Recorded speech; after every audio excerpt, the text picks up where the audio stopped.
Buenas tardes con todos. Mi nombre es Willy Neumann. Vamos a dar continuidad al curso de certificación sobre oxigenoterapia. El día de hoy vamos a conversar sobre estrategias para el uso correcto en las situaciones de emergencia, que es hoy la oxigenoterapia es una de las indicaciones más comúnmente utilizadas en este contexto clínico, ¿no?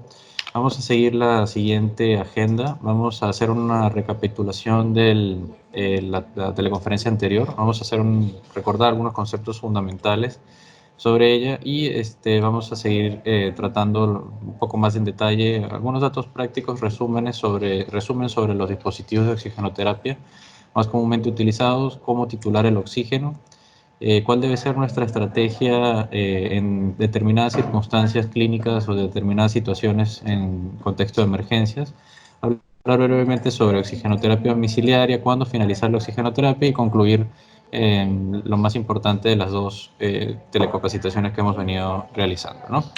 Entonces, en primer lugar, pues tenemos que hacer mención o recordar que la oxigenoterapia implica o significa el aportar oxígeno de forma artificial al aire inspirado por el paciente para poder lograr alcanzar concentraciones normales de oxígeno, ¿no?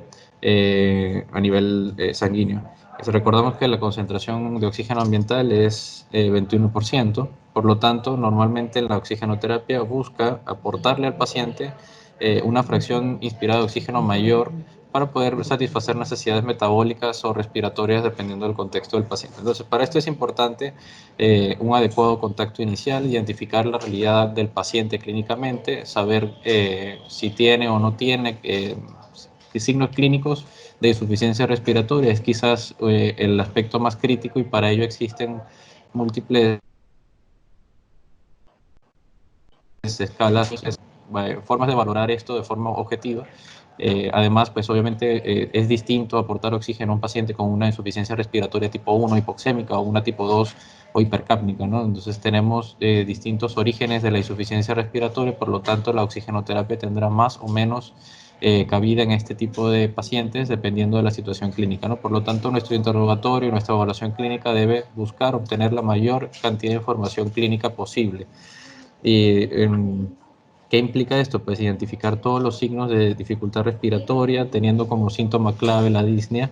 La disnea, pues obviamente es un parámetro fundamental para determinar patologías que comprometan desde el punto de vista ventilatorio y oxigenatorio al paciente. Y además de ello, pues recordar que hay otros signos clínicos muy, muy importantes que acompañan la disnea y que pues le dan un poco más de detalle, que serían, por ejemplo, el aleteo nasal, la taquipnea, la restricción, la retracción intercostal, subcostal, intercostal. Además también la cianosis, el estridor, la respiración ruidosa, los quejidos, etcétera, ¿no? Todos estos signos, como les mencioné anteriormente, los podemos encontrar agrupados en distintas escalas, cuya puntuación nos va a orientar hacia cuál debe ser el mejor manejo del paciente. Una de las que mencionamos la semana pasada fue la escala NEWS, con su actualización realmente es la escala NEWS 2, la más vigente. Es uno de los ejemplos importantes que tienen bastante utilidad en el contexto habitual o diario que podemos tener con pacientes de este tipo, ¿no? Recordamos que la monitorización va a estar realizada o se debe realizar aprovechando recursos tanto invasivos como no invasivos. Los recursos invasivos principalmente, o los que tenemos más a la mano, más a disposición en las emergencias, son los análisis de gases arteriales, y la no invasiva correspondería a la medición de saturometría de pulso, oximetría de pulso, pulsoximetría. Sin embargo, debemos recordar que la pulsoximetría tiene ciertas limitaciones como ya pues hemos mencionado previamente, ¿no? La principal es que depende directamente de la presencia de pulso, tiene ciertos valores, eh, una desviación estándar, dependiendo del valor de la saturación. Si el paciente está más cercano a 90, esta variación o esta imprecisión puede incrementar, y mientras menor sea la saturación, la medición del pulsioxímetro va a ser más imprecisa, ¿no?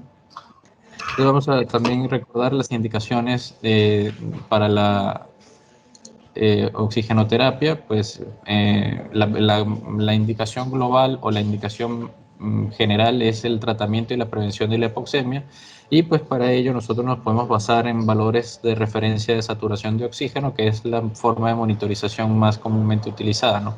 Entonces recordamos que varias guías y varias estrategias de administración de oxígeno consideran como una saturación de oxígeno normal valores del 95% de saturación de oxígeno por encima de ella también, ¿no? Entonces, cuando esto cambia, obviamente podemos tener distintos contextos, ¿no? En primer lugar, un paciente que tenga menos de 94% o menos, pero que tenga signos de alarma, los signos de alarma que les mencioné anteriormente, de los signos de gravedad que sugieren insuficiencia respiratoria, y dos escenarios más dependiendo de si el paciente tiene o no tiene enfermedad pulmonar obstructiva crónica o riesgo de insuficiencia respiratoria hipercápnica, ¿no? Entonces tenemos en primer lugar al paciente que no tiene estos signos o este diagnóstico, no tienen EPOC, no tienen riesgo de presentar este tipo de insuficiencia, pero que su saturación de oxígeno está por debajo del 92%, ¿no? Entonces, en este tipo de pacientes las estrategias van a variar. Pacientes que tengan EPOC o que tengan riesgo de insuficiencia respiratoria hipercápnica, básicamente el punto de corte va a ser el 88% de saturación, y en ello pues también está indicado el uso de oxigenoterapia, ¿no? Entonces, recordar también que la oxigenoterapia tiene ciertas contraindicaciones y además una gran cantidad de efectos adversos que pues obviamente restringen el uso libre de oxigenoterapia para todos los casos de disnea, ¿no? Hay que verificar pacientes con disnea que tengan realmente criterios de uso de oxigenoterapia. Utilizar oxígeno a altos flujos puede ser muy perjudicial para el sistema cardiovascular, tiene efectos adversos neurológicos, pulmonares, y sobre todo uno de los más peligrosos es la injuria por reperfusión asociada a especies reactivas de oxígeno, ¿no? Entonces, todo lo que sean radicales libres tiene un efecto deleterio en los tejidos, y esto obviamente es necesario evitarlo porque el oxígeno tiene esa propiedad electrónica, pues, de generar especies reactivas de oxígeno o radicales libres que generan daño por oxidación de los tejidos, ¿no? Entonces, una vez que nosotros también ya tenemos definida la indicación de la oxigenoterapia, debemos definir cuál es el dispositivo que vamos a utilizar, y sobre todo en el contexto actual considerar el uso de dispositivos de protección personal, ya que todos los dispositivos de oxígeno, y esto es uno los grandes dogmas de la administración de oxigenoterapia hoy en día en el contexto de pandemia que estamos viviendo, todos los dispositivos de oxígeno tienen un grado de aerosolización mayor o menor, por lo tanto debemos utilizar todas las medidas protectivas necesarias para evitar el riesgo biológico asociado a dispersión de partículas, ¿no? Entonces tenemos una gran variedad de dispositivos que ya vamos a detallar algunos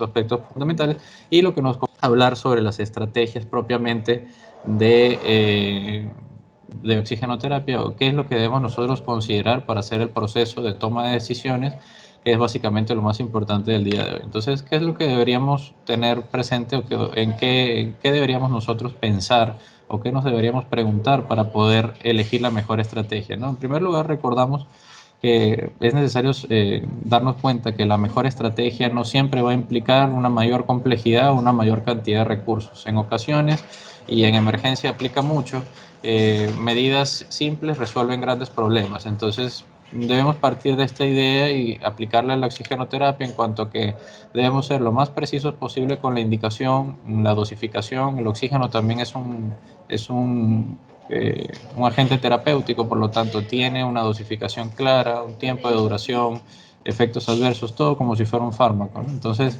debemos utilizar la menor cantidad de oxígeno que podamos en el contexto de la situación clínica que tengamos, para poder cubrir las necesidades lo mejor posible, de la forma más completa posible, ¿no? Entonces, en primer lugar, debemos pensar en la severidad del paciente y si el paciente está estable o no. Una vez que nosotros nos preguntamos si el paciente está estable o no, si el paciente no está estable, debemos preguntarnos si requiere un soporte avanzado más allá del que podemos proveerle, ¿no? Entonces, ya esto sería parte del manejo del paciente ya de cuidado intensivo, ¿no?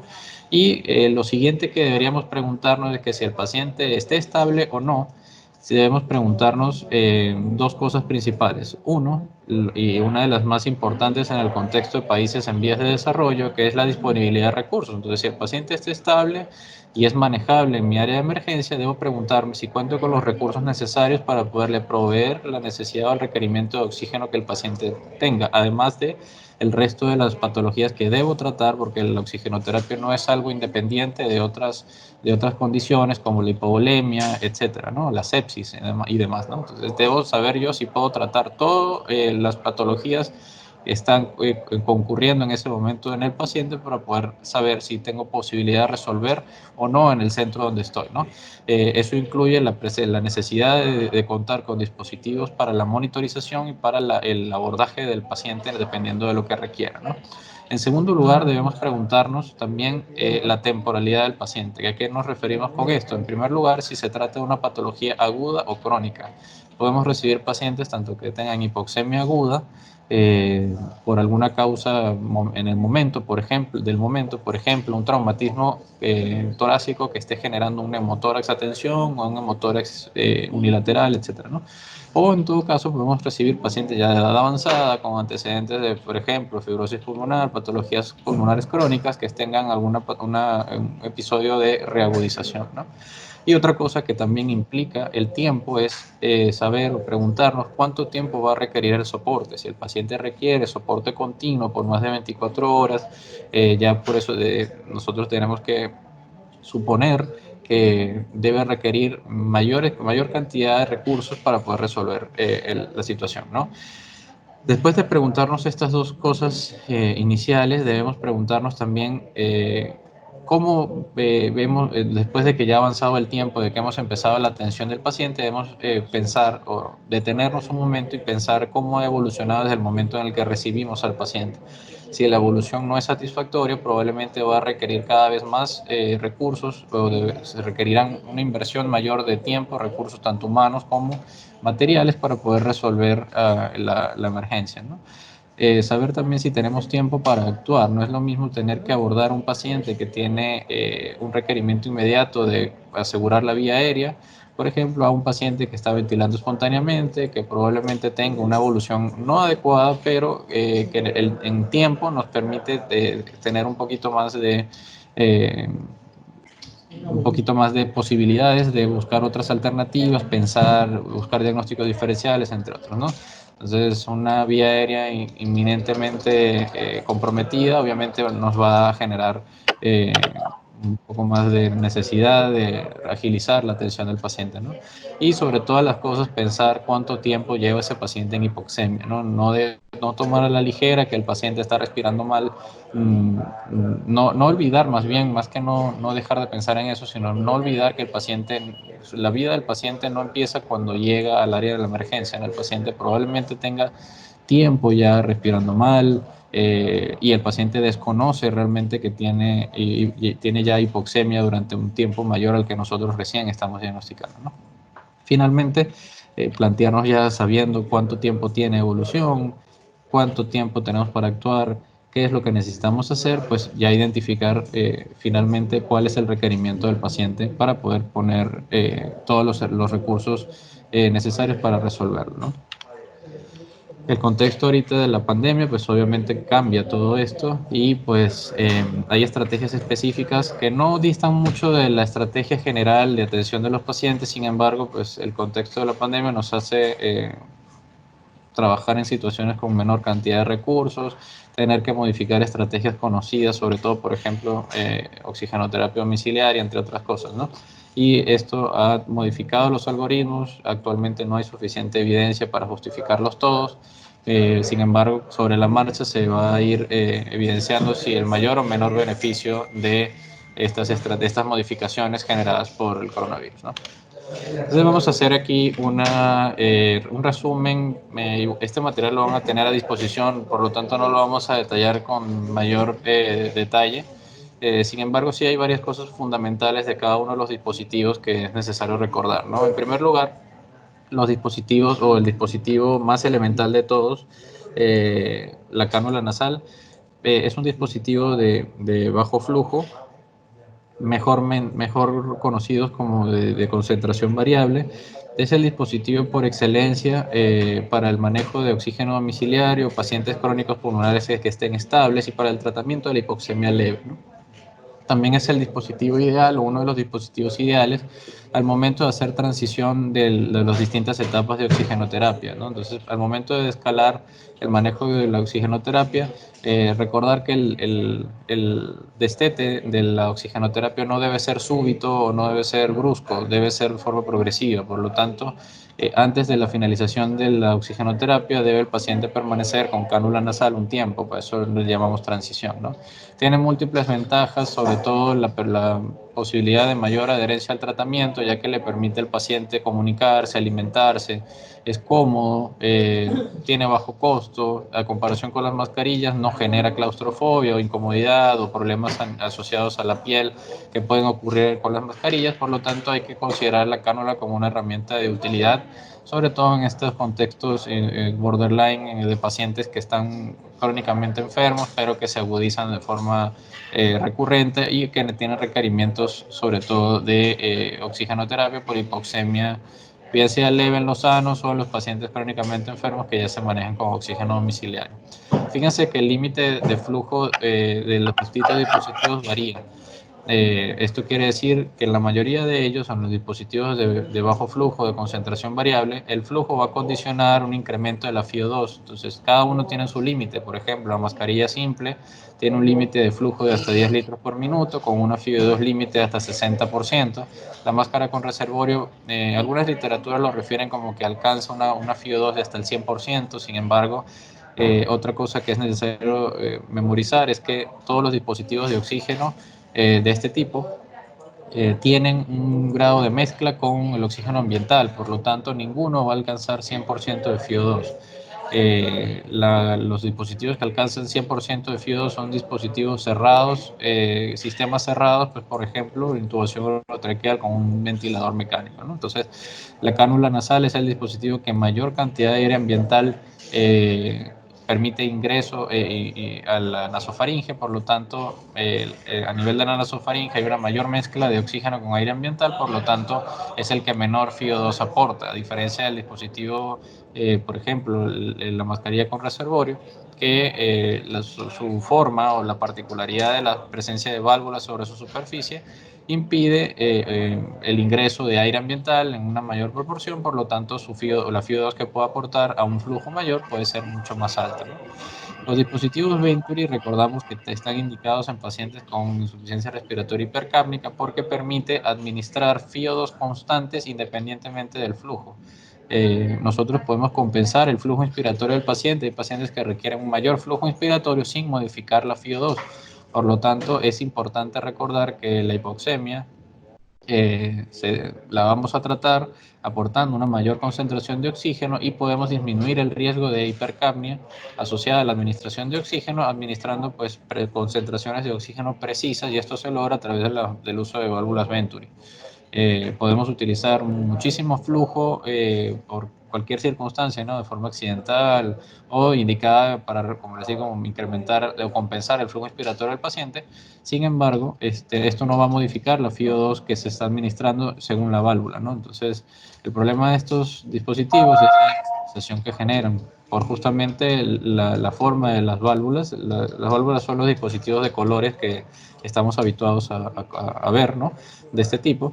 Generan una gran cantidad de aerosolización, lo cual, más que contraindicarlos, restringen su uso en el contexto en el que vivimos actualmente. Si el paciente tiene indicación de algún dispositivo de oxígeno, debe utilizarlo. La cuestión es disminuir al máximo el riesgo de aerosolización, eso lo vamos a ver más adelante. Y por último, uno de los grandes avances de los últimos 10 años, las cánulas nasales de alto flujo. Fíjense que son dispositivos de concentración fija de alto volumen, de alto flujo, administran por encima de 40 hasta 60 litros por minuto y alcanzan más del 90% de FiO2. Entonces, el flujo que se le administra al paciente siempre es mayor al flujo inspiratorio, es una buena alternativa para las mascarillas con reservorio en los casos de los pacientes que presenten insuficiencia respiratoria tipo 1. Y aparte de esto, pues se administra una FIO2 constante, es confortable porque combina los beneficios de la cánula nasal con un alto flujo de oxígeno. El límite de la cánula nasal es hasta 6 litros. Se pueden administrar más flujo, claro que sí. El problema es que por encima de este valor, el grado de mezcla ambiental no va a permitir el incremento de la FIO2 aportada, y aparte hay mayor riesgo de encontrar efectos adversos a nivel nasal, ¿no? Incomodidad del paciente, etcétera, y con más riesgo de no lograr los objetivos asociados a la oxigenoterapia, ¿no? Entonces tiene un efecto, además un efecto CPAP, es un efecto de presión continua en la vía aérea que pues lo hace un dispositivo bastante versátil y bastante útil dentro de la sencillez que lo caracteriza, ¿no? Entonces, datos prácticos que resumen todo lo que hemos comentado. En primer lugar, pues la cánula es la primera opción de dispositivo para pacientes que requieran oxígeno domiciliario. Debemos evitar el uso de flujo a más de 6 litros por minuto, que es su límite por los efectos adversos que puede generar a nivel nasal, y aparte porque pues ya sabemos que la cantidad de FIO2 va a variar pobremente por las características de la cánula propiamente, y es una buena estrategia inicial y para DCT, y es la más frecuentemente utilizada. Respecto a las mascarillas simples, la concentración de oxígeno administrado va a depender del sello de la máscara, del flujo y del patrón respiratorio del paciente, ¿no? Se utiliza en las insuficiencias respiratorias tipo 1, no hipercápnica, y no es adecuada para pacientes con requerimientos bajos de oxígeno.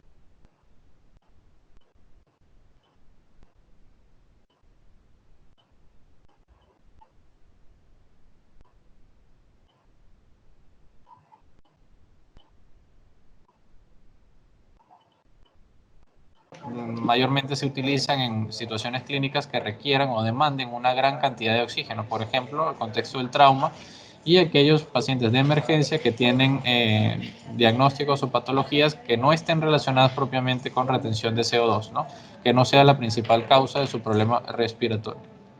Respecto a los dispositivos Venturi, son dispositivos de alto flujo y la concentración de oxígeno que se administra, o la FIO2, es independiente justamente del flujo, ¿no? Cada una de las válvulas tiene un valor específico. De ellas, las válvulas de 24 y 28% son útiles en caso de pacientes que tienen riesgo de retención de dióxido de carbono, como los pacientes con EPOC, ¿no? Enfermedades pulmonares crónicas.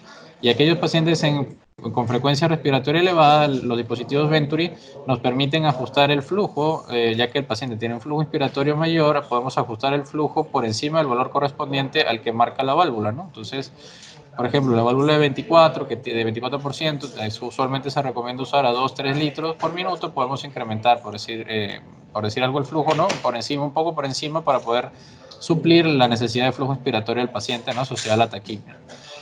Respecto a la cánula nasal de alto flujo, podemos aportar, como les había mencionado, el efecto CPAP puede aportar hasta 7 centímetros de agua a un flujo de 50 litros por minuto. Generalmente debe estar acompañada de un sistema de humidificación, y ha demostrado en los estudios recientes que reduce el riesgo de intubación y reintubación post-ventilación mecánica. Entonces es importante que este dispositivo permite tratar la hipoxemia, pero solamente la hipoxemia que no está asociada a hipercapnia. Entonces esto es importante, ya que administra gran cantidad de flujo de oxígeno. Es muy delicado esto en los pacientes con riesgo de hipercapnia, porque como recordamos, la hipercapnia es uno de los estímulos de la mecánica ventilatoria. Por lo tanto, si la suprimimos con administración de oxígeno elevada, vamos a generar complicaciones graves en el paciente, ¿no? Inclusive llegar a apnea y llegar a problemas de mayor gravedad a nivel neurológico, ¿no? Entonces, algo que quedó pendiente la semana pasada, que comentaron algunas de las preguntas, fue hacer la distinción entre concentradores y balón de oxígeno, ¿no?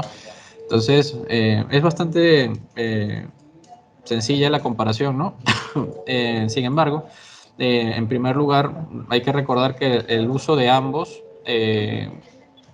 tiene dos indicaciones principales, ¿no? En primer lugar, debe ser oxígeno administrado a nivel domiciliario, y en segundo lugar, aquellos pacientes que tengan indicación propiamente para uso, ¿no? No hay administración de oxígeno profiláctica, no se le puede administrar a un paciente oxígeno si está en saturación normal, como ya hemos visto, porque genera una mayor cantidad de complicaciones. Entonces, todo va a depender siempre del perfil del paciente, de la capacidad o de la necesidad del requerimiento propiamente, ¿no? La capacidad del paciente de moverse, el flujo que requiere el paciente, el tiempo de oxigenoterapia y sobre todo, si es posible, mantener una adecuada monitorización y corrección de saturación de oxígeno en el caso en que el paciente requiera administración de oxígeno de forma prolongada, ¿no? Entonces, en primer lugar, los cilindros de oxígeno, balones o balones, también conocidos como balones de oxígeno, pues en este caso el oxígeno viene o está almacenado dentro del dispositivo, ¿no? Entonces se pueden utilizar dispositivos o balones de cilindro de acero la cantidad, como mencionamos la vez pasada, tenía que tener una pureza aproximada por encima del 93%, ¿no? Entonces, a efectos prácticos, todo balón o cilindro que tenga este parámetro de calidad cumplido, pues se le asocia con que tiene es capaz de administrar oxígeno cercano al 100%, ¿no? Altamente concentrado, ¿no? Entonces, otra ventaja de este dispositivo es que no requiere electricidad para funcionar, se puede utilizar flujos de hasta 15 litros por minuto. El problema de esto es que obviamente mientras mayor sea el flujo y mayor sea el requerimiento, hay un mayor costo implícito por el recambio del oxígeno, ¿no? El recambio continuo. Dependiendo del tamaño, va a tener una capacidad limitada, tiene riesgo implícito de combustión, es importante, hay pacientes que lo hacen, ¿no? Obviamente está equivocado, ¿no? Pero hay que tener cuidado con el uso de oxígeno en pacientes con enfermedad pulmonar crónica que fumen, es una contraindicación absoluta el uso de balón en pacientes de este tipo, y pues sabemos que los hay, ¿no? Entonces, ahí está parte de nuestro interrogatorio previo para saber la realidad social del paciente, ¿no? La seguridad a nivel de casa en respecto a un paciente con uso de oxígeno domiciliario no es el mismo que un paciente, pues obviamente que no lo requiera, ¿no? Entonces, es un dispositivo de alta fiabilidad, sabemos que puede funcionar de forma adecuada siempre y cuando sus partes funcionen bien, su válvula, su caudalímetro funcione bien y obviamente manteniendo las condiciones adecuadas, ¿no? Y tenemos también posibilidad de tener opciones portables, balones pequeños de oxígeno que permite que el paciente camine, deambule, haga sus actividades, pues, y pueda llevar el oxígeno consigo mismo, ¿no? Con un carrito o una mochila, ¿no? Tal vez. El problema es que va a tener que cargar ese peso, ¿no? Entonces, hay distintos tamaños, ¿no? Dependiendo del proveedor de oxígeno, pero fíjense, para efectos fíjense que un dispositivo de estos de tamaño intermedio o para uso domiciliario, fíjense que puede utilizar hasta 30 horas a un flujo de 2 litros por minuto. Entonces, este tiempo va a reducirse bastante si el paciente se le administra oxígeno continuo a 15 litros por minuto. Por lo tanto, una de las condiciones para utilizar oxígeno domiciliario es que justamente el flujo no sea tan alto, ¿no? Entonces, generalmente hablamos de flujos hasta 4 a 6 litros por minuto para manejar oxígeno de forma domiciliaria. Tener para un paciente con requerimiento de 15 litros, 10 litros por minuto en casa no es lo recomendable, ¿no? Vamos a comparar entonces el balón con el concentrador de oxígeno. El concentrador de oxígeno pues puede ser bastante útil en los casos de pacientes que requieran oxígeno por largos tiempos. ¿Por qué? Porque justamente hay un menor costo comparativo del dispositivo en comparación con la cantidad de balones, de la cantidad de recambios del balón que debe realizar el paciente.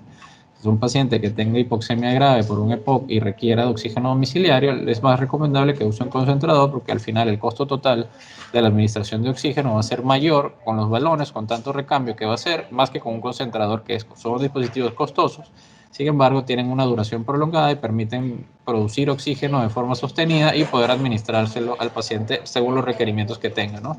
Entonces, la diferencia es que el flujo es limitado, hasta 10 litros la mayoría provee, dependiendo de la marca comercial que se utilice.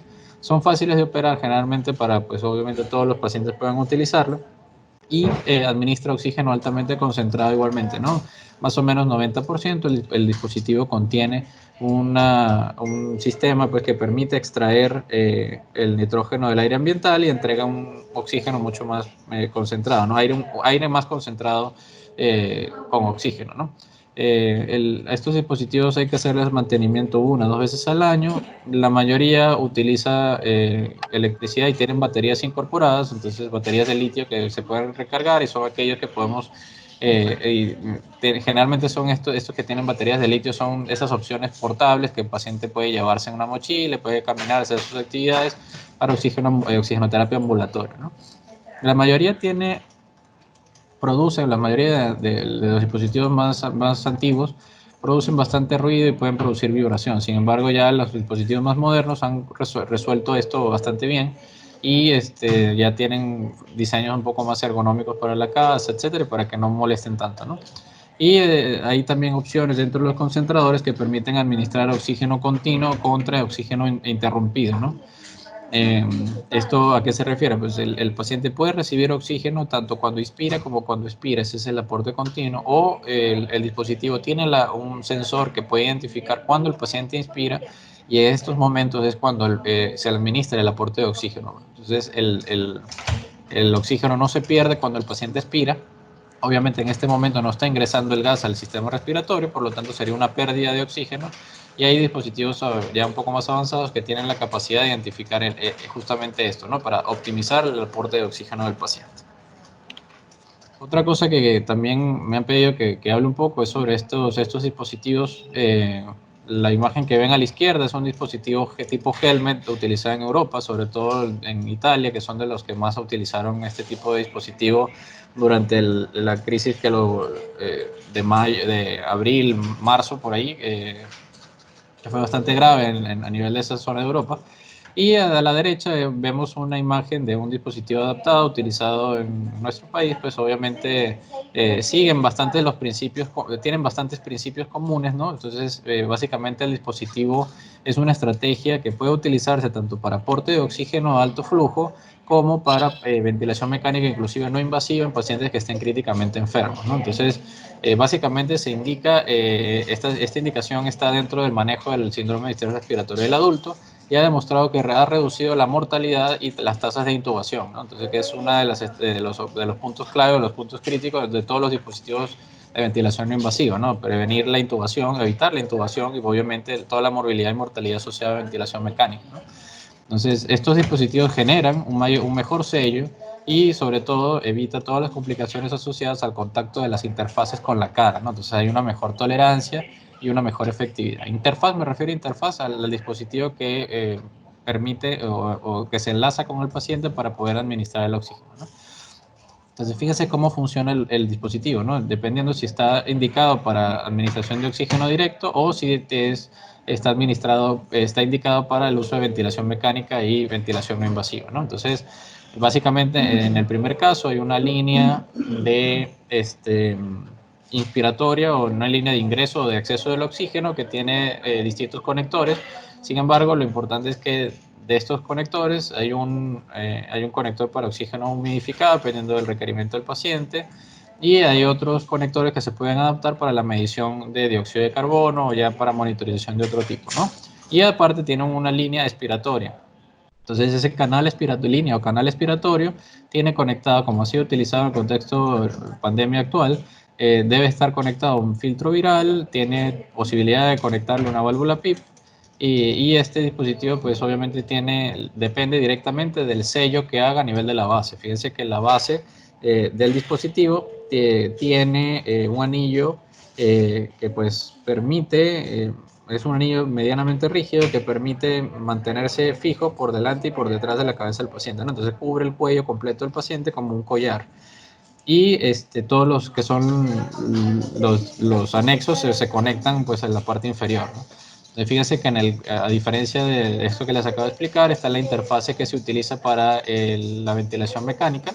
Fíjense que también tiene una línea de ingreso, una línea input, que es por donde que está conectada al ventilador y al dispositivo de administración de oxígeno, y una línea output, que es la línea de salida, que es la línea expiratoria. Entonces, este principio se aplica exactamente igual en los dispositivos tipo snorkel, en los que la máscara pues, permite hacer el sello y en la parte superior se hace la conexión de una línea de ingreso de oxígeno y una línea expiratoria. En este caso, el dispositivo, como observan en el dispositivo a la derecha de la pantalla, ¿no? Entonces, ¿cómo titulamos el oxígeno o cómo vamos nosotros a decidir qué debemos hacer, ¿no? Entonces, primero, la titulación se refiere a incrementar o disminuir la concentración de oxígeno para mantener la saturación objetivo, ¿no? Entonces, recordamos que la saturación objetivo va a variar dependiendo del contexto clínico del paciente. Entonces, tenemos en primer lugar que para poder saber cómo titular el oxígeno debemos garantizar una adecuada monitorización, por lo menos durante 5 minutos continuos, si utilizamos pulsioximetría. Entonces, ¿a qué paciente vamos a monitorizar o quiénes requieren monitorización? Aquellos pacientes en los que estamos todavía identificando cuál es el requerimiento objetivo o ideal del paciente, aquellos pacientes que están iniciando con la oxigenoterapia y en aquellos pacientes que la situación clínica nos obliga, nos demanda hacer cambios de la administración del flujo, ¿no? Si el paciente cambia de clínica o tiene algún signo, que bien sea que hable sobre mejoría o deterioro, pues también requiere mantener una monitorización continua adecuada de la pulsioximetría, ¿no? Entonces, hay otra forma de monitorizar, ¿no? La forma invasiva, que es la realización de análisis de gasometría arterial. Entonces, ¿cuándo deberíamos realizar la gasometría arterial? Debemos realizarla a los 30-60 minutos del inicio de la oxigenoterapia, ¿no? Para poder titularla y hacer una titulación inicial. Posteriormente se pueden realizar mediciones nuevas de gasometría arterial cada vez que el paciente cambie la clínica y requiera un cambio del flujo.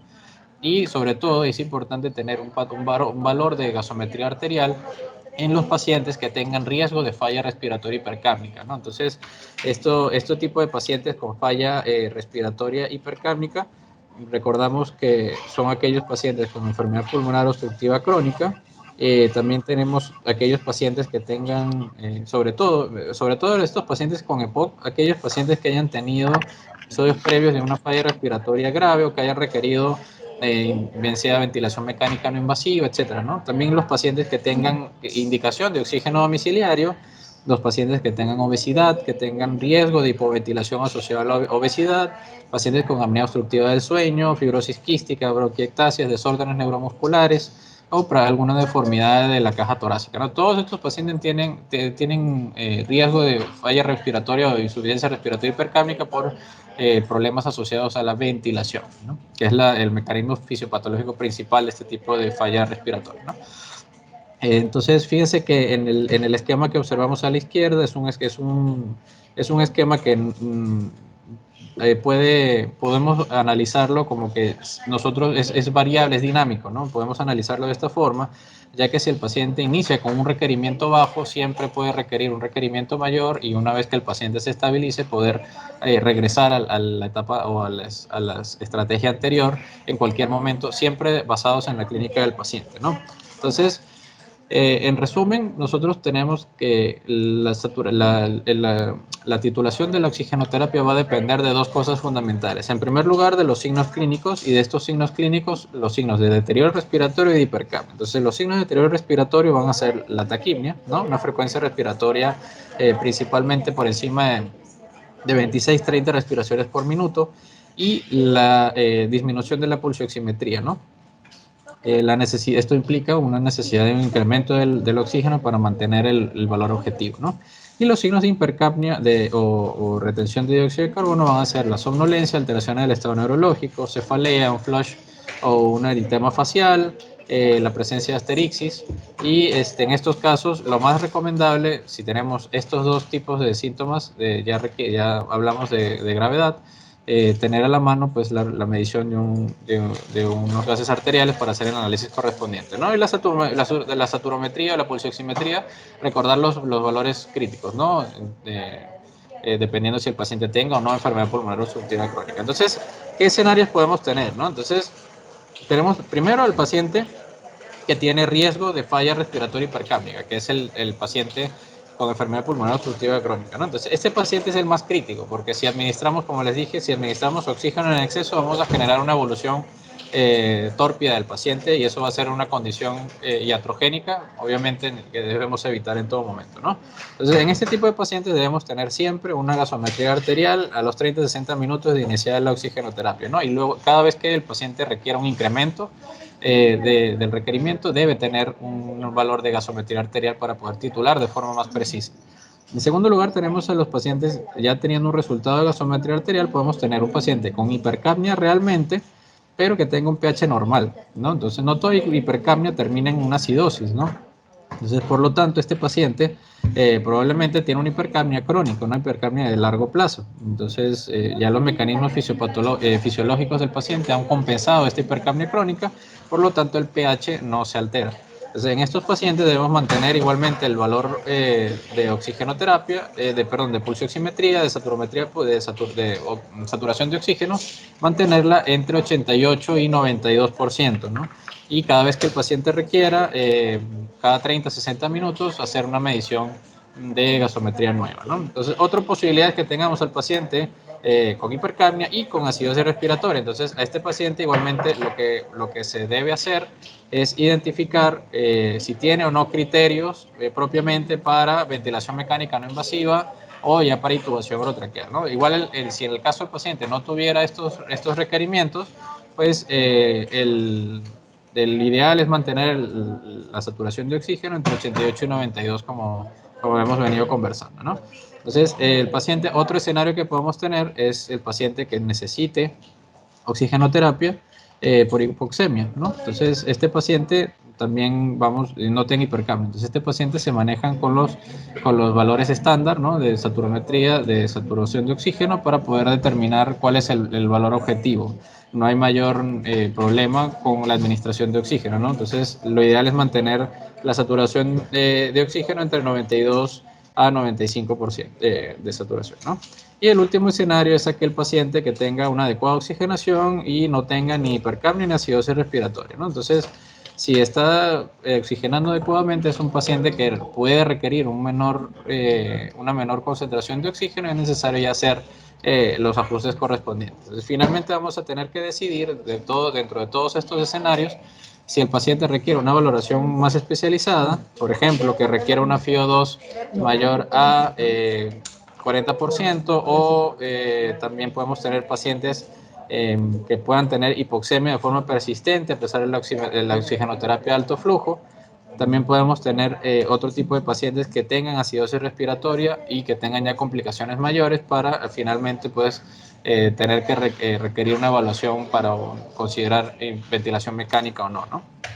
Y finalmente los criterios que podemos tener de referencia de admisión a UCI, un paciente con disnea severa que no responde a la oxigenoterapia, inclusive de alto flujo, pacientes que tengan ya una disminución franca del estado de conciencia, eh, pacientes con hipoxemia persistente, como habíamos mencionado anteriormente, una PO2 menor de 40 sostenida en el tiempo, con acidosis respiratoria severa, un pH menor de 7,25, pacientes con EPOC que a pesar de la oxigenoterapia y la ventilación mecánica no invasiva no mejoren, pacientes que requieran ya propiamente ventilación mecánica invasiva y pacientes con shock o inestabilidad hemodinámica que requieran vasopresores. Entonces, todos esos son criterios de manejo ya fuera de la emergencia, específicamente en UCI, ¿no?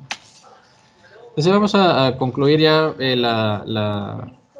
las estrategias, ¿no?, que hemos venido hablando. Vamos a tratar de resumirlas en 4 grandes bloques, ¿no? Pacientes traumáticos, pacientes con enfermedades, patologías cardiovasculares, principalmente de origen cardiovascular, los pacientes con enfermedades pulmonares y el contexto actual de COVID-19, ¿no? Entonces, en primer lugar, vamos a hablar del trauma, ¿no? El trauma es una condición que demanda propiamente, por definición, o la administración de altos flujos de oxígeno o de altas concentraciones de oxígeno de forma inicial, ¿no? Entonces, no todo tipo de trauma, ¿no? Hablamos de trauma mayor, trauma craneoencefálico severo, pacientes que tengan mecanismos de trauma importantes que lleguen a la emergencia con sospecha posible de hemorragia o de shock, ¿no? Por esto es importante siempre tener claro la valoración inicial del paciente politraumatizado y poder identificar todas estas necesidades para poder suministrar la estrategia ideal, ¿no? Sin embargo, pues hablamos de que en trauma el tratamiento inicial, el más ideal, el más recomendado por la mayoría de las guías es el uso de mascarilla con reservorio a 15 litros por minuto. Entonces, una vez que el paciente mantenga una saturación adecuada, nosotros podemos comenzar de forma progresiva a descalar o disminuir el aporte de oxígeno a este paciente, ¿no? Recordamos que las especies reactivas de oxígeno o el daño por oxidación lo vamos a encontrar con terapia un poco más prolongada. Entonces, el manejo inicial debe ser sospechando que el paciente tenga un riesgo alto de hipovolemia o de un shock hemorrágico. Por lo tanto, no está fuera de orden el uso de este tipo de estrategia, ¿no? A un alto flujo de oxígeno, ¿no?, que tenemos que administrar, ¿no? Ok, entonces, además de esto, recordar que dentro del trauma, la principal causa de muerte una de las principales causas de muerte de los pacientes politraumatizados son los traumatismos craneoencefálicos, ¿no? Entonces, dentro de todas las causas de muerte, el trauma craneoencefálico representa una de las principales, ¿no? Los traumatismos craneoencefálicos severos generan una alta discapacidad y todo se asocia al daño cerebral secundario al trauma, ¿no? Puede ser primario o secundario este daño cerebral. Entonces, ¿qué es lo que debemos hacer, no? Entonces, debemos en todo momento asegurar que el paciente tenga una saturación de oxígeno entre 94 y 98%. Para evitar justamente el daño de las células cerebrales, ¿no? Entonces, para esto no solamente es administrar oxígeno con un flujo alto, como hemos mencionado, ¿no? Sino también optimizar la perfusión. Entonces, la presión de perfusión cerebral es lo principal en este tipo de pacientes. La oxigenoterapia combinada con el incremento de la perfusión cerebral, pues va a asociarse a un mejor pronóstico de los pacientes, ¿no? Entonces, en los traumas craneoencefálicos vamos a encontrar la posibilidad de hipertensión endocranial. Entonces, aparte de esto, si existe un trastorno ventilatorio, puede incrementarse la concentración de CO2 a nivel arterial y por lo tanto va a generar a nivel cerebral vasodilatación y mayor edema, ¿no? También vamos a encontrar que la hipoxemia asociada al trauma, principalmente por hemorragia, ¿no? Va a estar asociado a un incremento de la mortalidad de los pacientes, entonces, con traumatismo craneoencefálico severo. Entonces, este tipo de pacientes con trauma y shock, el trauma craneoencefálico y shock tienen la mayor mortalidad de todos, ¿no? Entonces, pacientes que tengan saturación baja, por debajo de 80, han mostrado en la mayoría de los estudios una alta tasa de mortalidad, inclusive superior al 50%. Entonces, a diferencia de los pacientes que a pesar del trauma craneoencefálico no están hipoxémicos, que la mortalidad está por debajo del 20%. Entonces fíjense cómo cambia, ¿no?, el pronóstico del paciente si utilizamos adecuadamente el uso de todas las estrategias para controlar la causa del shock del paciente, ¿no? Entonces, importante de este tipo de pacientes que tengan alteración del estado neurológico asociado al traumatismo craneoencefálico, asegurar la permeabilidad de la vía aérea, aspirar las secreciones que pueda tener, y la intubación orotraqueal en el caso de que haya indicación de forma oportuna, y sobre todo pues asegurar el aporte de oxígeno para mantener, como les mencioné, una saturación de oxígeno cercana al 95-98%, ¿no? En segundo lugar, uno de los grandes mitos que ya ha caído gracias a varios estudios que se han realizado, el uso de oxigenoterapia en infarto agudo del miocardio, realmente se debe utilizar solo si el paciente está hipoxémico. Si el paciente no está hipoxémico, pues realmente no hay un mayor riesgo o un mayor daño, mejor dicho, asociado a especies reactivas de oxígeno, y realmente la evidencia para el uso de oxigenoterapia en pacientes con infarto asociado a saturación alrededor de 90-92%, pues es escasa también, ¿no? Entonces, la oxigenoterapia en este tipo de pacientes, si no tiene hipoxemia, va a incrementar inclusive el daño miocárdico asociado inclusive a mayor riesgo de crecimiento o de incrementar el tamaño del infarto propiamente, ¿no? Entonces, esto asociado a la vasoconstricción que genera a nivel del lecho coronario las especies reactivas de oxígeno y el incremento del estrés oxidativo, ¿no? Entonces, el objetivo del paciente va a ser siempre 94-98% en el caso de que no haya riesgo de insuficiencia respiratoria hipoxémica, y el otro punto de corte, 88-92, en pacientes que sí tengan este riesgo, ¿no? En los casos de ictus o enfermedad cerebrovascular, se debe evitar en todo momento el uso rutinario. O sea, el hecho de que el paciente tenga ictus no quiere decir que tenga que utilizar oxígeno, ¿no? Una enfermedad cerebrovascular. Entonces, el aporte de oxígeno al sistema nervioso va a depender no solamente del contenido arterial de oxígeno, sino también del flujo sanguíneo. Entonces, realmente la estrategia es trabajar sobre el flujo sanguíneo cerebral. Entonces, la hipoxemia puede empeorar inclusive la lesión cerebral, porque aparte incrementa el metabolismo propiamente, la hipoxemia propiamente va a incrementar el metabolismo anaerobio, ¿no? Entonces, es recomendable la oxigenoterapia cuando la saturación de oxígeno no sea menor al 94 o al 92%, ¿no? Entonces, las guías de la Sociedad Británica de Tórax para el uso de oxígeno en pacientes adultos sugieren que se administre oxígeno suplementario para poder mantener la saturación de oxígeno entre 94 y 98%, excepto en los pacientes nuevamente con un riesgo de falla respiratoria hipercárdica, donde se va a mantener entre 88 y 92. Entonces, lo que sí es importante es que si el paciente requiere la administración de oxígeno, eh, se debe hacer monitorización cada 4 horas y buscar la causa. Si el caso del paciente presenta hipoxemia pues, después del ictus, pues buscar la causa de por qué tiene hipoxemia, no buscar la causa a nivel cerebral, sino a nivel periférico, ¿no? En el caso de la hipoxemia, buscar causas de hipoxemia puras, por ejemplo, problemas pulmonares propiamente del parénquima, y si ya hay presencia de hipercapnia, ¿no? Pues ya buscar otras causas, ¿no? Entonces, importante siempre el paciente con deterioro neurológico, garantizar la permeabilidad de la vía aérea y tratar de administrar la menor cantidad o la menor concentración de oxígeno que sea posible para mantener los objetivos que estamos hablando, ¿no? Finalmente, bueno, un consejo, un tip, el paciente que use oxígeno en casa, que tenga ictus, debe mantenerse idealmente en posición semisentada o sentada. Eso es lo que nos recomiendan las guías, ¿no? Bien, respecto a la enfermedad pulmonar, dentro de la valoración inicial es importante siempre establecer el riesgo de que si hay o no hay posibilidad de hipercapnia. Si hay posibilidad de hipercapnia, sabemos que nuestros objetivos bajan, ¿no? Entonces, una de las cosas importantes o de los aspectos importantes a interrogar es la presencia de algún antecedente de ventilación mecánica no invasiva o de ventilación mecánica, ¿no? Si el paciente con problemas pulmonares tiene menos de 85% de saturación, este es un valor crítico. Debemos iniciar con un aporte alto de oxígeno con máscara con reservorio de 15 litros y posteriormente ya ir titulando, pero ya teniendo un valor objetivo de PO2 y de PCO2 realizando una gasometría arterial, ¿no?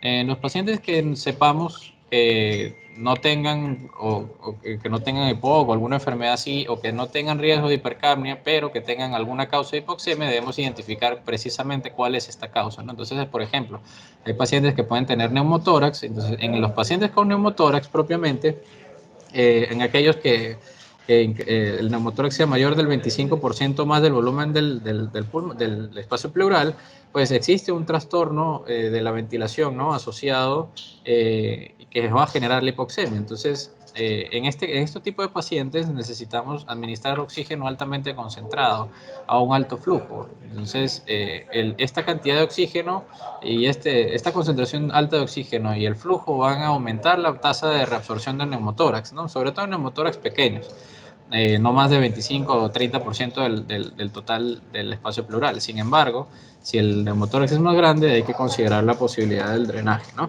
Entonces, dentro del ámbito hospitalario siempre es necesario aportar oxígeno suplementario mientras es evaluado por la especialidad o se realiza el procedimiento, y para aquellos pacientes que tengan indicación de tratamiento conservador, ¿no? Entonces, esto nos va a permitir que la tasa de reabsorción del neumotórax sea mayor, ¿no?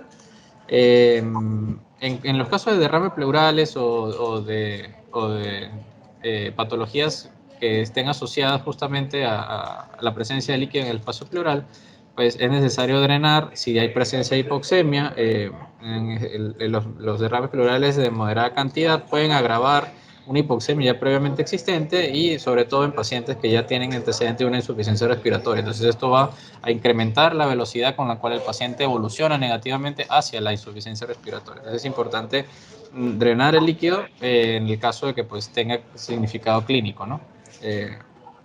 Para tromboembolismo pulmonar, administrar oxígeno en los casos de que hay hipoxemia, ¿no? A veces en los tromboembolismos pulmonares pueden encontrarse gasometrías normales hasta el 40% de los casos. Entonces, puede existir hipoxemia y todas las patologías asociadas a los problemas asociados al tromboembolismo, y cuando esto ocurre, pues ya está indicado el uso de oxigenoterapia. Entonces, se debe de corregir de forma oportuna, y si además de la hipoxemia hay datos que sugieren insuficiencia respiratoria, considerar de forma precoz la intubación orotraqueal en el caso de que pues, tenga criterios, ¿no? Los pacientes que tengan EPOC, que es una de las enfermedades más frecuentemente encontradas, ¿no?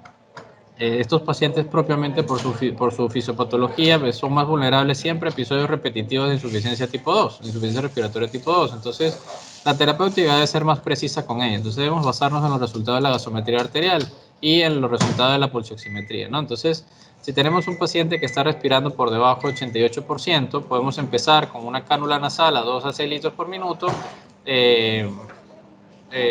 un dispositivo tipo Venturi, ¿no? Lo más importante siempre es evitar el uso excesivo de oxígeno y mantener los valores, ¿no? Los valores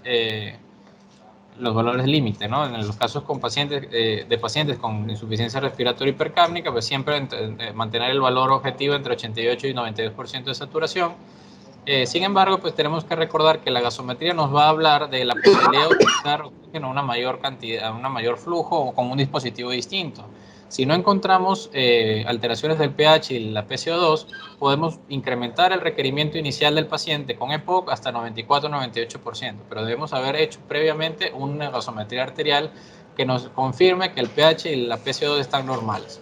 Si ya el paciente tiene alteración de la PCO2 sin el pH, recordemos que esto puede ser una hipercapnia crónica, entonces ya el valor debe modificarse. Finalmente, pues tenemos aquellos pacientes que tengan indicación pues, para el uso de oxigenoterapia en caso de POC. Podemos utilizar ya para el domicilio el cambio de la máscara Venturi a una cánula nasal para una vez que ya el paciente se estabilice, ¿no? El paciente con EPOC va a tener hipoxemia crónica y va a tener probablemente un mayor, para requerir oxigenoterapia domiciliaria, va a tener una hipoxemia más grave. Entonces, el paciente se puede manejar una vez que se estabilice en su domicilio, ¿no? En el contexto del COVID-19, pues todos los dispositivos se utilizan igual, ¿no? Utilizamos cánulas, mascarillas, Venturis, dispositivos con reservorio, ¿no? Pero de todos ellos se va a preferir el uso de uno u otro dependiendo del valor de la aerosolización, ¿no? Entonces, fíjense que a la derecha, los dispositivos que más aerosolización generan, inclusive hasta un rango de 1.8 metros, son los dispositivos de presión positiva no asociados no invasivos, ¿no? Entonces, todos estos dispositivos tienen una alta tasa de aerosolización, por lo tanto, son más propensos a generar contaminación asociada a aerosoles, ¿no? Entonces, igual los nebulizadores, y fíjese que ya cuando utilizamos otros dispositivos disminuye la posibilidad de aerosolización, siendo los que menor aerosolización producen, la cánula nasal y el dispositivo, la máscara nasal, la máscara por reservorio de no reinhalación. Fíjense que estos dos dispositivos tienen una menor tasa de aerosolización que puede inclusive mejorarse con la utilización de mascarillas simples o mascarillas quirúrgicas, ¿no? Entonces, la estrategia sería iniciar siempre con el paciente a una cánula, con una cánula nasal a 6 litros por minuto. Si no funciona, utilizar la mascarilla Venturi hasta el 50%, que es la válvula. Si tiene una válvula integrada, pues modificarla hasta este valor.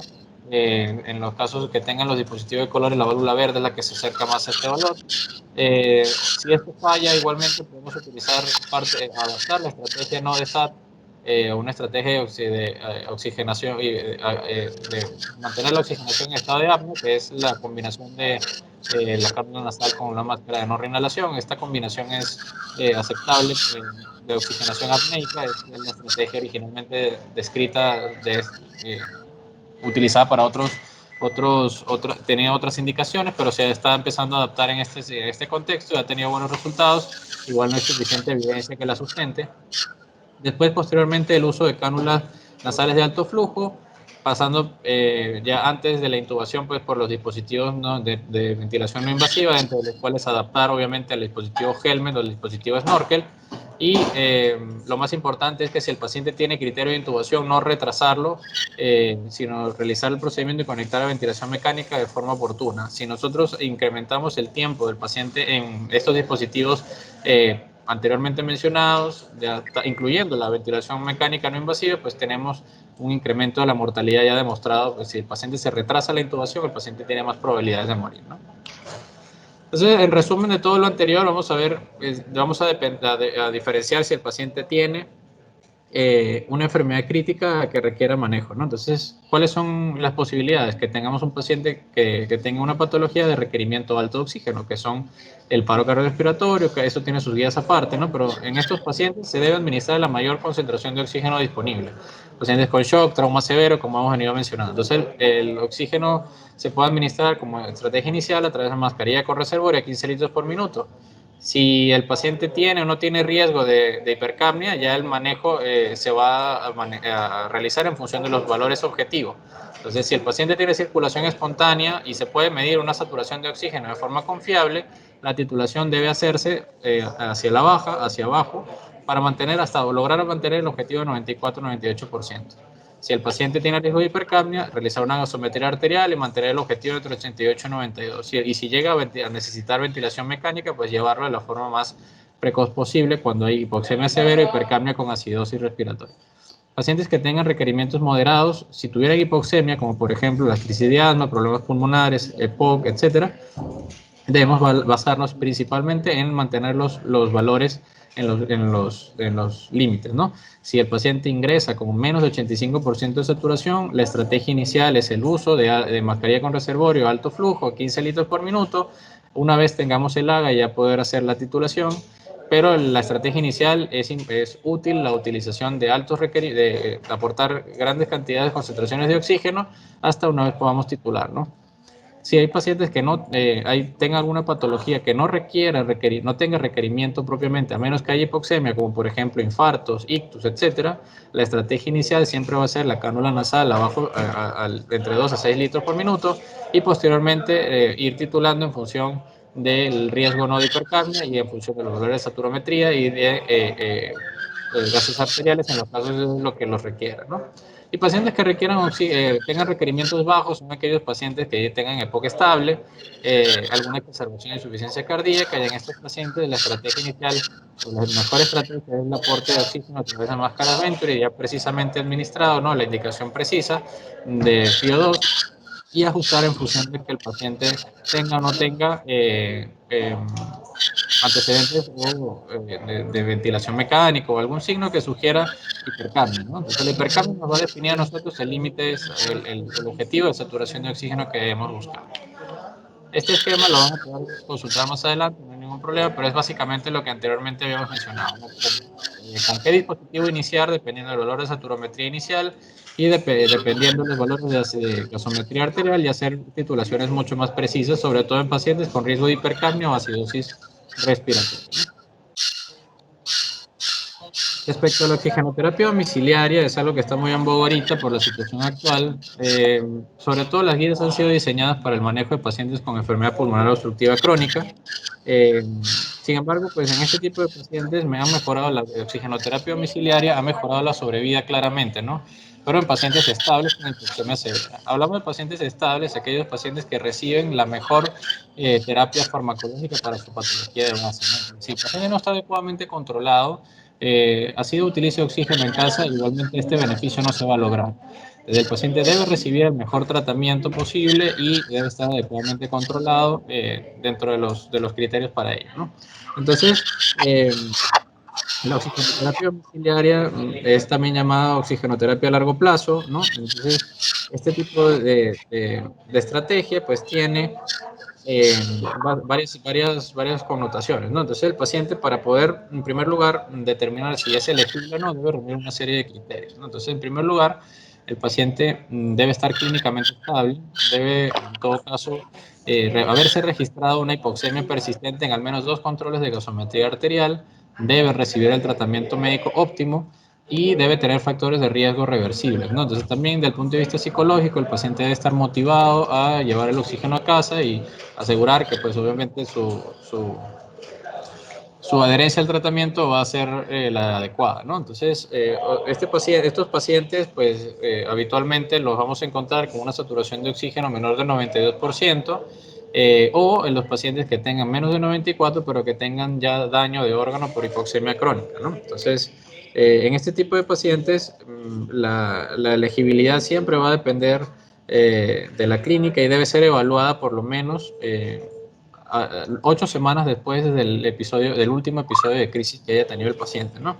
En aquellos pacientes que fuman, debe ser al menos un mes después de que el paciente deje de fumar y todos los pacientes con los criterios anteriormente mencionados, pues obviamente van a ser elegibles. Entonces, pacientes que estén inestables o cuyo tratamiento médico no sea adecuado, pues obviamente tiene alta tasa de fracaso de la oxigenoterapia en casa, ¿no? Y deben ser evaluados siempre cuando estén estables para poder determinar si tienen criterio o no. Entonces, ¿qué tipo de oxigenoterapia le vamos a administrar? Hay varios tipos, ¿no? Entonces, en primer lugar, la oxigenoterapia a largo tiempo, todas las siglas que están viendo son en inglés, ¿ok? OT significa Oxygen Therapy y en el primer lugar pues, está la long term, que es el largo plazo. En este tipo de estrategia, la definición básicamente cantidad de oxígeno que utiliza el paciente. Esta estrategia es una estrategia que la mayoría de las estudios con el paciente utiliza el oxígeno por al menos 15 a 18 horas al día. Entonces, estos pacientes con hipoxemia crónica deben utilizar esta cantidad de tiempo del oxígeno para mostrar los beneficios del oxígeno domiciliario. Entonces esas estrategias de utilizarlo un ratito y después lo dejo, no es lo ideal, no es lo adecuado. La oxigenoterapia nocturna, que es la NOT, Nocturnal Oxygenol Therapy.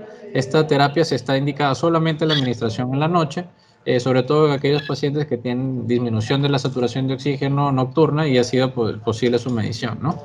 La ambulatoria, que es la AOT, esta está indicada en pacientes que tienen requerimientos de utilizar oxigenoterapia a largo plazo, pero hacen actividades diarias y por lo tanto deben abandonar su domicilio para poder hacerlas. Entonces, estos pacientes tienen indicación de utilizar oxigenoterapia ambulatoria.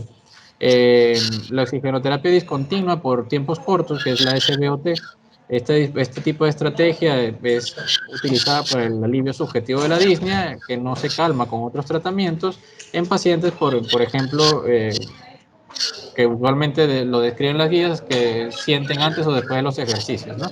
Entonces se utiliza por 10 a 20 minutos, pero es un tipo de oxigenoterapia no, no asociada directamente a hipoxemia severa, ¿no?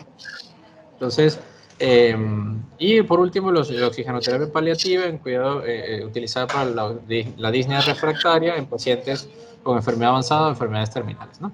Entonces, la oxigenoterapia domiciliaria también tiene efectos adversos no sistémicos, sobre todo el riesgo de hipercapnia por utilizar más dosis que la correspondiente, y además el riesgo de combustión e incendio en el domicilio, ¿no? Entonces, los pacientes, ¿qué tipo de dispositivo vamos a utilizar? Ya los hemos mencionado, sobre todo se utiliza en casa, se utilizan los concentradores de oxígeno, los balones, y utilizamos cánulas nasales porque recordamos el flujo de oxígeno usualmente es bajo, ¿no? Hay pacientes estables que requieren mantenerse en niveles más tolerables de hipoxemia entre 88 y 92 y los pacientes con EPOC que tengan riesgo de hipercambio utilizamos dispositivos más precisos como las máscaras Venturi, ¿no? El, ¿Cuál sería entonces la indicación formal? Pacientes que tengan EPOC, hipertensión pulmonar, enfermedad pulmonar intersticial, insuficiencias cardíacas crónicas, fibrosis quística, cualquier patología, ¿no? Que tenga, que esté conocido, que sea conocido con esa patología, que haya sido diagnosticado a través de un valor de gasometría arterial con hipoxemia persistente por más de 2 veces y los valores de la gasometría deben ser los siguientes, ¿no? Una PO2 menor o igual a 55, una saturación persistentemente por debajo de 88 en reposo y la PO2 en menor de 59 o una saturación de oxígeno menor de 89 en pacientes que tengan daño por hipoxemia crónica. Entonces, ¿cuáles son estos daños de hipoxemia crónica? Por ejemplo, la insuficiencia cardíaca derecha, cor pulmonar, hipertensión pulmonar, bien sea evidenciada por electrocardiografía o ecocardiograma, pacientes con policitemia, ¿no? Que ya tengan un hematocrito mayor de 55%. Entonces, otras indicaciones son pacientes con EPOC que tengan ya, que no logran mantener la terapéutica de 15 a 18 horas de uso, pacientes que tengan saturación de oxígeno por debajo de los valores críticos más del 30% de la noche, en este caso está indicada la terapia nocturna, los pacientes que tengan hipoxemia que no han sido corregidas por ventilación no invasiva, que tengan además enfermedades neuromusculares o deformidades de la caja torácica, todos estos tienen requerimientos o indicaciones, ¿no? El seguimiento de la terapéutica o de la oxigenoterapia domiciliaria debe ser, la primera visita debe ser a las 8 o 12 semanas de iniciar el tratamiento y las visitas pueden realizarse cada 6 a 12 semanas. Entonces, el objetivo entonces lo debemos mantener en las mediciones de gasometría arterial sucesivas, que la PO2 debe mantenerse entre 60 y 65, con una saturación de oxígeno 90-92% en reposo, ¿no? Y cada uno de los objetivos es mantener, cada una de las estrategias de titulación van a variar dependiendo del flujo que administremos, ¿no? Entonces, la idea o el objetivo de la titulación va a ser iniciar con oxígeno a 1 litro por minuto con el paciente en reposo y posteriormente hacer incrementos cada 20 minutos de 1 litro por minuto hasta lograr los objetivos, ¿no? Si logramos el objetivo, se mantiene con ese flujo de oxígeno por un tiempo considerable para poder posteriormente hacer nuevamente titulaciones para poder determinar si el paciente tiene o no requerimiento de incrementar o no el flujo de oxígeno, ¿no? Entonces, consideraciones especiales, pacientes que al momento de hacer la gasometría tengan hipercapnia basal, tengan acidosis respiratoria, sobre todo pacientes que tengan también elevación de la PCO2 por encima de 7.5 milímetros de mercurio. Esto nos va a hablar de que ya el paciente obviamente necesita la titulación de oxígeno, pues todavía hace falta modificarla. Estos pacientes inclusive pueden tener posibilidad de que la enfermedad sea inestable y por lo tanto se debe optimizar, es un indicador de que debe optimizarse el tratamiento médico y deben reevaluarse a las 4 semanas para poder identificar el requerimiento ideal, ¿no?, del paciente. Pero eso nos habla de que el paciente está mal controlado probablemente, ¿no? También pacientes que tengan actividad física, se debe titular el oxígeno en función de sus actividades, igual que los pacientes en los que cambia el flujo, la saturación de oxígeno durante la noche, y evaluar el cambio entre el balón o concentrador y viceversa, dependiendo del caso, ¿no? Entonces es importante saber cuál es el flujo para poder saber si se le orienta al paciente a cambiar el dispositivo de suministro de oxígeno, si es más útil para él utilizar un balón o un concentrador, ¿no? ¿Cuándo terminamos o cuándo finalizamos la oxigenoterapia, ¿no? Entonces, en primer lugar, la finalización va a depender de la estabilidad del paciente, ¿no? Entonces, debemos determinar el flujo adecuado en este tipo de pacientes midiendo la saturación de oxígeno. Entonces, si la saturación se mantiene por encima del rango óptimo de saturación, ¿no?, o si se mantiene por 4 o 6 horas, 4 a 8 horas, perdón, en el límite superior del rango objetivo, entonces nosotros podemos decidir si el paciente se disminuye el flujo, ¿no? Entonces vamos a disminuir el flujo. Si el paciente al disminuir el flujo, se mantiene la saturación de oxígeno, no se requeriría en todo caso una nueva gasometría arterial y se sigue repitiendo el proceso de forma progresiva hasta que el paciente deje el oxígeno. Entonces, en pacientes que no tengan riesgo de falla respiratoria hipercápnica, antes de quitar el oxígeno debe utilizar la cánula nasal a 2 litros por minuto, ¿no? Entonces, en los pacientes, por el contrario, que tengan riesgo, si tengan riesgo de hipercapnia, usualmente se pasa la cánula a 1 litro por minuto o una mascarilla Venturi 24% antes del retiro final del oxígeno, ¿no? Si por el contrario, una vez que nosotros disminuimos el aporte de oxígeno y en este momento disminuye también la saturación objetivo, o sea, es decir, no se mantiene dentro de los objetivos, se debe reiniciar el oxígeno al menor flujo que mantenía el objetivo, es decir, el valor anterior, el valor previo al proceso de destete, ¿no? Entonces se debe monitorizar nuevamente por 5 minutos como mínimo y se reevalúa al paciente en 1 hora. Entonces lo más recomendable en estos pacientes es continuar la oxigenoterapia y no forzar el retiro del oxígeno en el momento. Entonces intentar nuevamente al paciente una vez que ya esté más estable. Y finalmente retiramos cuando el paciente, estando clínicamente estable, la saturación se mantiene en el rango objetivo en 2 observaciones consecutivas, ¿no? Entonces monitorizamos siempre la saturación de oxígeno. Después de retirar el oxígeno, la monitorizamos por 5 minutos y luego nuevamente en 1 hora. Y si se mantiene el objetivo de la saturación, el valor ideal adaptado al paciente, pues ya el paciente ya tiene alguna indicación para la suspensión de la estrategia. Entonces, para concluir, algunas conclusiones, algunos puntos claves.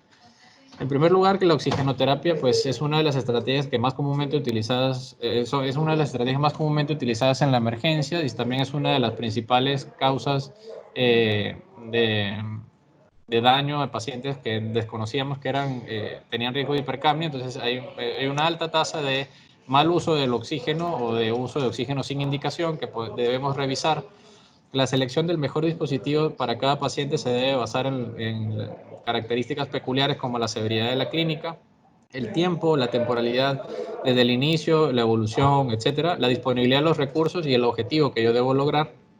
Debemos titular y monitorizar el oxígeno para mantener la saturación de oxígeno objetivo dependiendo de si tenga o no riesgo de hipercapnia o si tiene o no algún signo de severidad a nivel de la gasometría arterial o signo clínico de gravedad.